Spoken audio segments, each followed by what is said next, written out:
बॉलीवुड अभिनेत्री कंगना रनौत मुंबई पहुंच चुकी हैं। उन्हें कड़ी सुरक्षा के बीच मुंबई एयरपोर्ट से बाहर निकाला गया और खार स्थित उनके घर पर पहुंचाया गया है। घर पहुंचते ही कंगना ने महाराष्ट्र के मुख्यमंत्री उद्धव ठाकरे पर निशाना साधा। कंगना ने कहा, आज मेरा घर टूटा है, कल तेरा घमंड टूटेगा।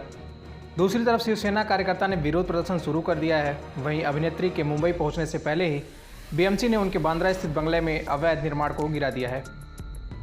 इस कार्रवाई के खिलाफ कंगना ने हाईकोर्ट में याचिका दायर की है, जिस पर सुनवाई करते हुए हाईकोर्ट ने बीएमसी की कार्रवाई पर रोक लगा दी है।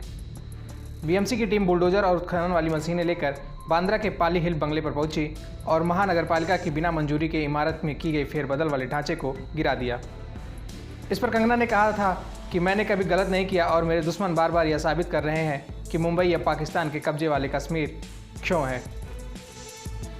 कंगना रनौत के साथ हुए इस घटनाक्रम के बाद अब भोजपुरी इंडस्ट्री भी खुलकर कंगना के साथ खड़ी नजर आ रही है और कंगना के लिए इंसाफ मांग रही है, जिसमें सबसे पहला नाम निकल कर आया दिल्ली बीजेपी के सांसद मनोज तिवारी ने, जिन्होंने ट्वीट करके कहा कि आज मुंबई बिन बारिश रो रही है। वहीं कंगना के साथ आम्रपाली दुबे भी खड़ी नजर आई और महाराष्ट्र सरकार पर निशाना साधते हुए कहा, आज एक लड़की की मेहनत की कामयाबी से बनाए उसके कार्यालय को तोड़ा गया, उसके सपने को तोड़ा गया, पर उसके हौसले को हाथ नहीं लगा पाओगे। वहीं अब काजल राघवानी भी खुलकर कंगना रनौत के साथ खड़ी नजर आ रही हैं। उन्होंने ट्वीट करके कहा, नरेंद्र मोदी जी, ये अन्याय है।